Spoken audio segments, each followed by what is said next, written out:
Mahigpit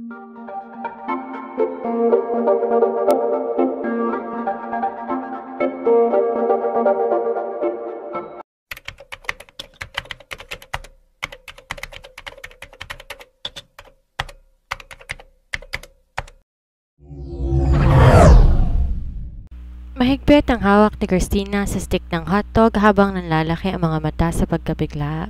Hindi maproseso ng isip niya kung ano ang nangyari at lalong di niya alam kung nilalaro lamang ba siya ng kanyang guni-guni. Pero dilat na dilat siya at kahit nanginginig ang buo niyang katawan at ang labi niya, ramdam niya ang malambot na labi ni Gibson sa kanyang mga labi.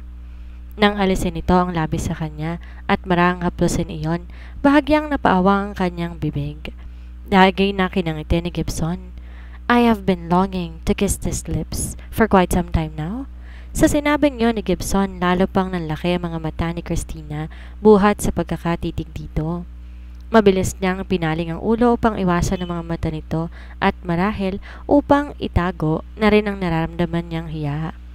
Kumakabog ng malakas ang kanyang puso sa punto na masakit na iyon sa kanyang dibdib. Hindi niya alam kung anong unang dapat na pagtuunan ng atensyon at samot-saring pakiramdam na kasalukuyang nagsasalimbayan sa kanyang katawan. What's wrong? Was it bad? Bahagyang sinilip ni Christina si Gibson na nakatingin sa kanya habang naglalaro ang pilong ngiti sa labi nito. Kagat-labing umiling ng bahagya ang dalaga. Paano niyo sasabihin at ipapaalam dito na hindi niya alam kung paano masasabing hindi yon masama, gayong yon ang kauna-unahang pagkakataon na may labing dumampi sa kanyang mga labi. Nang muling silipin ni Christina si Gibson, tila ba noon lamang nito na hinuha ang kinahihiya o ikinababagabag niya. Unti-unting nabura ang ngiti sa mga labi nito kasabay ng pagkabigla. Nilaro-laro ni Christina ang suot na alampay. Doon itinutuon ang nararamdamang tensyon. Hindi niya alam kung anong iniisip ni Gibson. Sa reaksyon nito, paniguradong alam na nito na yon ang kanyang unang halik kung kaya gano'n na lamang ang naging reaksyon niya. Pero dismayado ba ito? Dahil nasisiguro niyang kumpara sa mga babaeng dumaan sa buhay nito, paniguradong wala siyang binatbat. Magsasalita sana si Christina nang magring naman ang cellphone ni Gibson. Dinukot ito yon sa bulsa na suot na trouser upang tignan kung sino ang tumatawag. Stay here, sasagutin ko lang to sandali. Paalam nito sa kanya.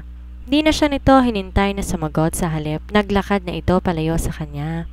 Walang nagawa si Christina kundi sundan ng tingin ang papalayo nitong figura. Upang iwaksi ang isipan sa nangyari, itinoon na lamang ng dalaga ang pansin sa ganap na kasiyahan.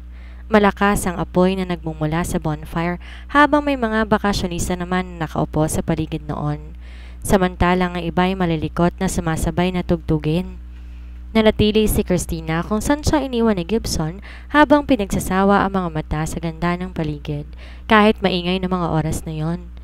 Ilang sandali pa ang lumipas at nakakaramdam na ng pangalay ng binti ang dalaga kung nagdesisyon siyang maglakad-lakad na lamang. Hindi naman siya lalayo ng malayo at kahit na maraming tao, sisiguraduhin niyang madali lamang siyang makikita ni Gibson kung sakali mang hanapin siya nito. Subalit di niya yata kailangan maghintay at maghanap sapagkat mula sa may kadilimang bahagi ng dalampasigan, tinig niya ang boses na iyon ni Gibson. Nakatayo to sa ilalim ng puno ng buko habang nakikipag-usap sa kung sino mang nasa kabilang linya. Dapat hindi siya parang isang stalker doon na tahimik nagmamasid, subalit hindi magawang igalaw ng dalaga ang kanyang mga binti. Marahil naramdaman ni Gibson ang presensya niya kung kaya lumingon to sa kanyang direksyon. I have to hang up now. I'll see you soon. Putol nito sa tawag bago marahang humakbang patungo kay Christina. Kanina ka pa ba dyan? Hindi naman. Sagot ng dalaga na hindi mahiwalayan ng tingin ng kaharap. Mula sa pagkakayo ko kay Christina, binaling ni Gibson ang mga mata sa dagat. Wanna swim? Kay Palay, talong niya sa natutulalang dalaga.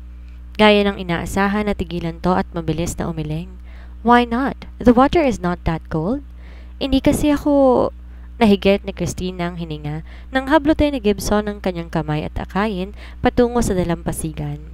Sinubukan bawiin ng dalaga ang kanyang kamay at pigilin to subalit mahigpit ang hawak ito sa kanya at halos takbuhin nila ang dagat. Hindi ako marunong.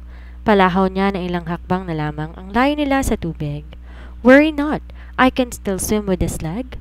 Pero, mabilis na hinubad ni Gibson ang suot na polo at sando. Huhubarin na rin sana niya ang pang-ibabang kasuotan nang pigilan siya ni Christina gamit ang dalawang kamay. Anong ginagawa mo? Tila na eskandalong tanong nito. Stripping. Do you expect me to swim with my clothes on? Sagot naman ni Gibson, bago tuluyan na ibinaba ang suot na trouser, kaya kaagad tumalikod si Christina. Gumapang init sa kanyang mukha, sa isiping halos subad na ito sa kanyang likuran. Come on now, Christina. The salt water is really good. Bulong nito sa kanyang tenga, kaya pakiramdam niya, nagsitayuan lahat ng balahibo sa kanyang katawan. Ikaw na lang, hindi ako marunong lumangoy. I can teach you, you know. Sa pagharap niya ang hubad nitong katawan, ang kaagad na bumungad sa kanyang paningin. Ang malapad nitong balikat at dibdib hanggang sa flat nitong tiyan. Hindi to kagaya ng mga napapanood niya sa telebisyon na tila may mga pandesal sa katawan. He is lean and well-built. Lalo nag-init ng mukha niya nang bumaba ang mga mata niya sa suot nitong boxer brief. Kung hindi lamang siguro na amputate ang pinti nito, panigurado, higit na makatawag pansin ang pisikal na katangian nito. Subalit para kay Christina, tila ang prosthetic leg nito ang mas nakapagdagdag sa dati ng taglay nitong karisma.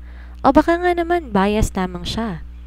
Kumawala ang impit na tili sa lalamunan ni Christina nang umangat ang mga panga niya sa lupa at animo siya isang sako ng bigas na binitbit ni Gibson mula sa balikat nito. Anong ginagawa mo? Ibaba mo ko? Palahaw niya habang iwinawaksi ang pagkahilo mula sa pagkakalambitin niya sa likuran ni Gibson. Later, natatawang sagot nito kasabay ng banayad na pagpalo sa kanyang pangupo. Sa gulat ni Christina, lalo siyang napatili at nagpupusag. Umahon ng kaba sa kanyang dibdib nang mapansin niya mula sa malamlam na liwanag na nasa tubig na sila. Pwede mo na akong ibaba? Bakiusap niya, subalit tila walang narinig si Gibson na patuloy pa rin sa paglalakad patungo sa mas malalim na bahagi hanggang sa umabot na ang tubig sa bewang nito. Sa puntong yon, hindi bali nang nakasampay na lamang siya sa balikat ni Gibson.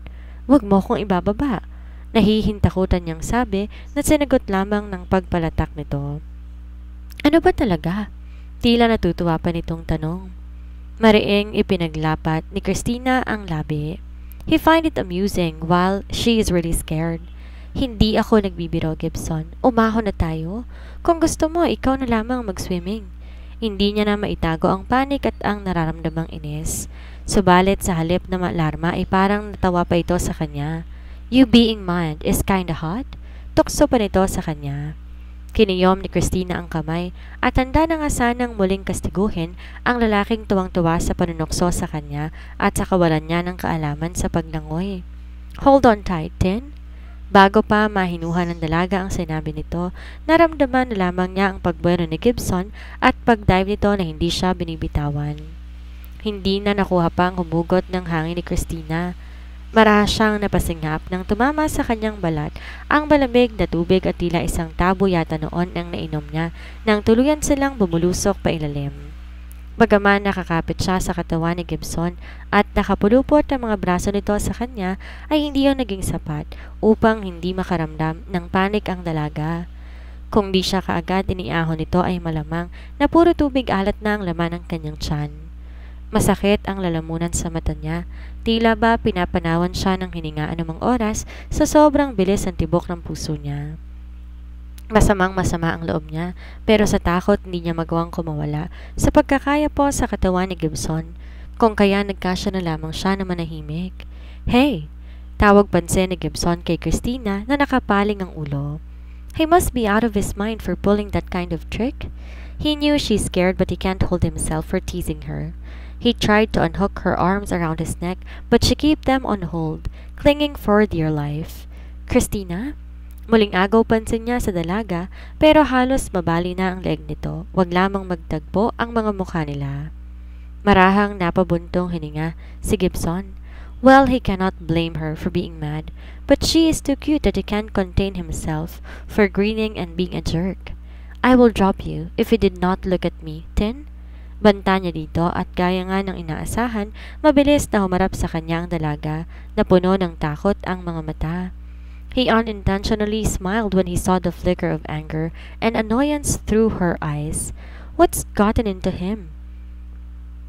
Natutuwa ka? Habang para ako, mamamatay dito, nakukuha mo pang gawin akong katatawanan? Ganyan ka ba talaga? Yun sana ang nais sa tingin ni Christina sa isip, subalit nanatiling nakapinit ang labi niya. Marahil nakagawian na niya ang ganon. Ang kimkime ng saloobin dahil na rin sa kanyang tatay Delio. Nang sakupe ng palad ni Gibson ang kanyang panga at panatilihin siyang nakatingala dito, ay pinilit niyang iiwas ang ulo. Pero may kahigpitan ng pagkakahawak nito sa kanyang panga. Ang isang kamay nito na nakaalalay sa kanyang bewang ay lalong umapit sa katawan nito. Yon ang unang beses na nadikit siya sa katawan ng isang lalaki. Hindi lamang nadikit kundi dikit na tila ba nakalapat siya doon. Do you trust me? Matapos ang ilang sandaling titigan ay tanong ni Gibson. Nagatla ang guhit sa noon niya nang tila nalilitong umiling si Christina. I see. Ang tanging naisatinig ni Gibson. Hindi niya naman ito masisisi dahil simula yata nang tumuntong ang dalaga sa beach house ay wala siyang matinong nagawa dito. Hindi niya maitatatwa sa sarili na may bahagi sa kanya ang nadismaya, nalungkot.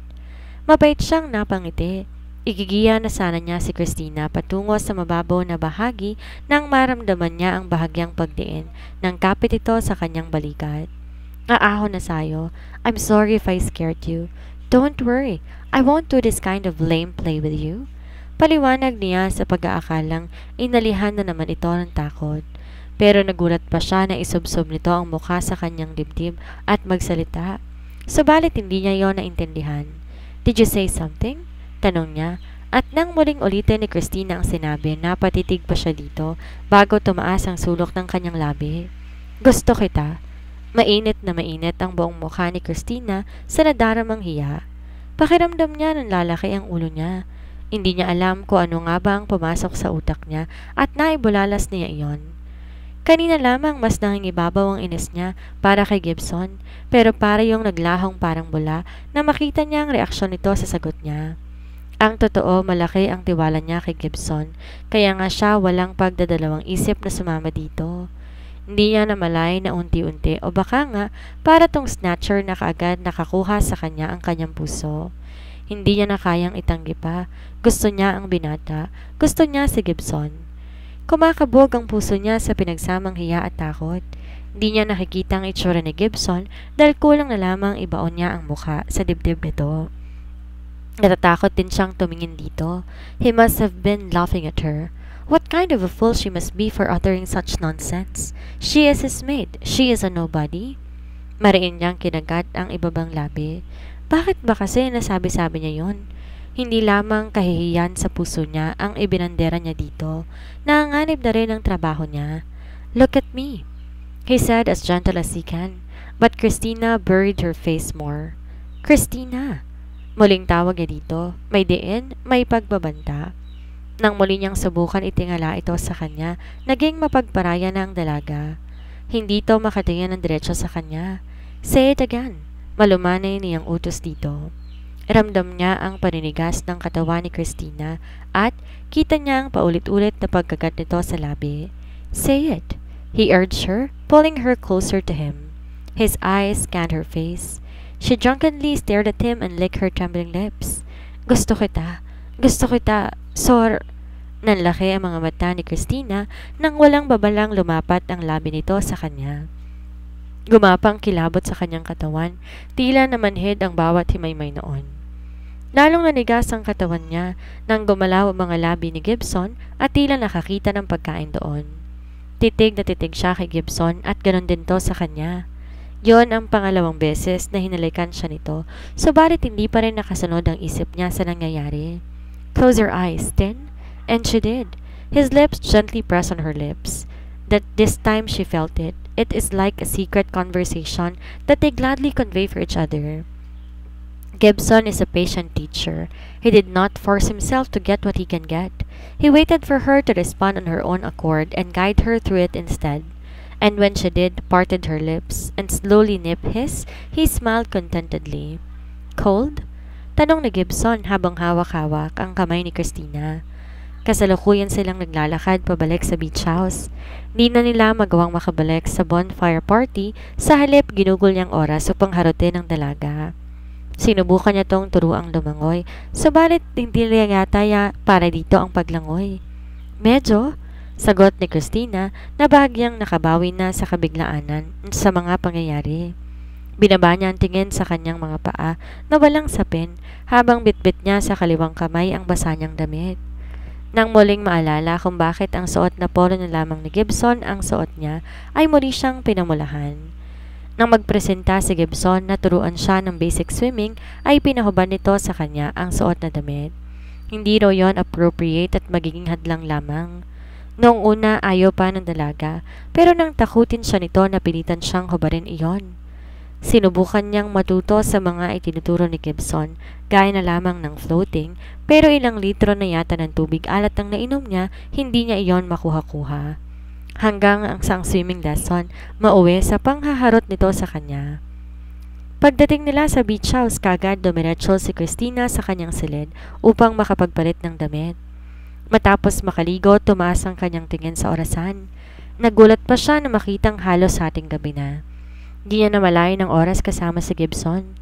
Di naman ng kanyang daliri ang labi niya. Pakiramdam niya na lamog yon sa paulit-ulit na pagkagat at pagdama doon ang labi ni Gibson.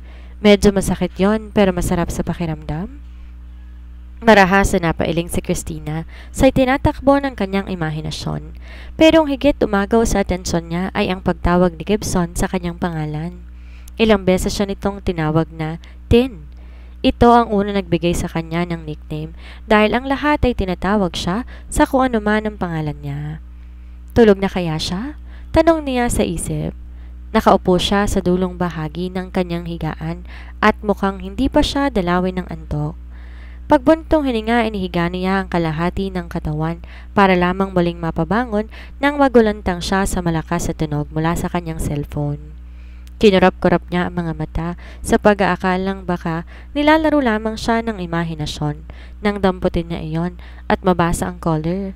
Pero ang patuloy na pag-iingay ng aparato ang nagpapatunay na hindi siya nag-iilusyon lamang. Bago pa masagot ni Christina ang tawag, naputol na iyon. Awang ang labi at hindi makapaniwala, pinalampas niya ang pagkakataon na makausap si Gibson. Gayong ito naman ang dahilan kung bakit hindi siya dinadalaw ng antok. Palakad-lakad habang hawak ang kanyang cellphone, nakikipagdebate naman si Christina sa kanyang sarili kung tatawagan ba niya si Gibson o kakatukin to sa kanyang silid. Pero ayaw naman niyang magmukhang desperada. Subalit ang pagnanais na makita ito at makasama kahit ilang saglit pa ay masyadong malakas.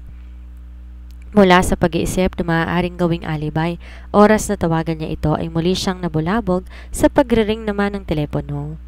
Di na rin pala niya kailangan mag-isip ng kung anong dahilan dahil si Gibson na mismo ang tumawag kay Christina.